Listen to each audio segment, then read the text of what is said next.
என்கிட்ட காசு நிறையா இருக்குது, நான் நிறைய ப்ராடக்ட்டை உள்ளே இறக்கிட்டு ஸ்டாக்ஸை நிறைய உள்ளே இறக்கிட்டு எனக்கு தெரியும் இன்னைக்கு 100 பீஸ் தான் வெளியில் மூவ் ஆகும்னு தெரியும். அந்த பீஸுக்கு வேலிடிட்டியும் இன்னைக்கு தான் 100 பீஸ் தான் விட்டுட்டு மேலே ஆசைப்பட்டு 700 பீஸ் நான் ஆர்டர் பண்ணால் எனக்கு 100 பீஸ் லாஸ் தானே. நிச்சயமா. அதே 1000 பீஸ் வாங்கினா எனக்கு 900 பீஸ் லாஸ் தானே. என்னுடைய தேவை என்ன, நான் எவ்வளோ லாஸ் பண்ண ரெடியாக இருக்கேன், என்னோட லாஸை நான் நிர்ணயிக்கணும். இப்போ நான் என்கிட்ட 1,00,000 இருக்குது அப்படின்னா நான் 1000 ரூபாய் தான் லாஸ் பண்ணணும்னா என்னோட லாஸை தீர்மானிச்சு இறங்குங்க. லாஸ் ஆகாமல் இல்லை. அப்போ எனக்கு வந்து ட்ரேடிங்கை பொறுத்த வரைக்கும் வின் அண்ட் லாஸ் என்னோட அக்யூரசி லெவல் தான். வின் ரேட் அப்படின்னு ஒன்று சொல்லுவாங்க. அதாவது நான் 10 ட்ரேட் இருக்குன்னா எத்தனை ட்ரேட் ப்ராஃபிட் ஆகும், எத்தனை ட்ரேட் லாஸ் ஆகுங்கிறத நம்ம ஜட்ஜ் பண்ண கற்றுக்கணும். இப்போது நான் 1000 ரூபாய் ரிஸ்க் எடுக்கிறேன் அப்படின்னா 2000 ரூபாய் ப்ராஃபிட் வர மாதிரினா தான் நான் அந்த 1000 ரூபாய் ரிஸ்க் எடுப்பேன். போனால் எனக்கு 1000 ரூபா வந்தா 2000 ரூபா. நான் 50-50 சான்ஸ்ன்னு சொல்கிறேன். 50-50 சான்ஸ்னா நல்லா புரிஞ்சுக்கலாம். 50 சான்ஸில் 5 ட்ரேடு லாஸ் பண்ணுறேன். எனக்கு எவ்வளோ லாஸ் ஆகும்? 5000 ரூபா லாஸ் ஆகும்.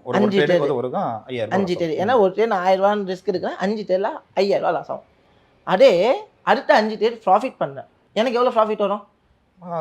10,000 எனக்கு டபுள் ஆயிடுச்சுல. அப்போது லாஸ் 5000 ரூபா, ப்ராஃபிட் வந்துட்டு 10,000 ரூபா. அப்போ 10,000 ரூபா ப்ராஃபிட்டில் நான் 5000 ரூபா லாஸை கழிச்சுன்னா என் கையில் எவ்வளோ ப்ராஃபிட் நிற்குது? 5000 ரூபா ப்ராஃபிட்.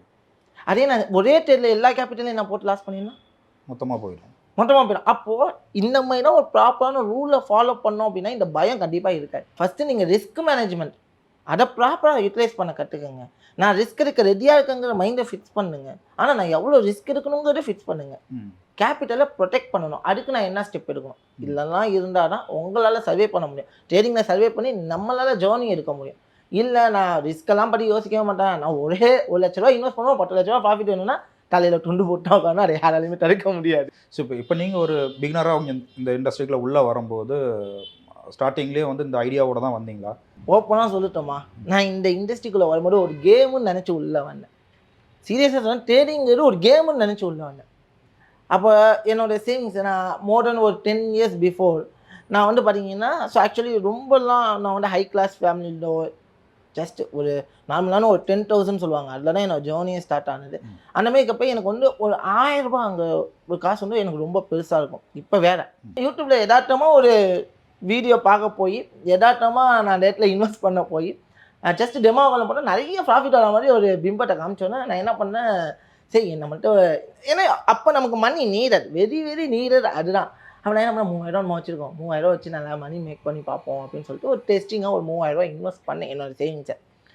அது என்ன ஆச்சு அப்படின்னு பார்த்தீங்கன்னா, ஒரே நைட்டில் 30,000 ரூபா ஆச்சு. 3000 ரூபா இருந்தது 30,000 ரூபா ஆச்சு. அவன் எனக்கு என்ன மைண்டில் தோணும், 3000 ரூபா ஆச்சுன்னா ஒரே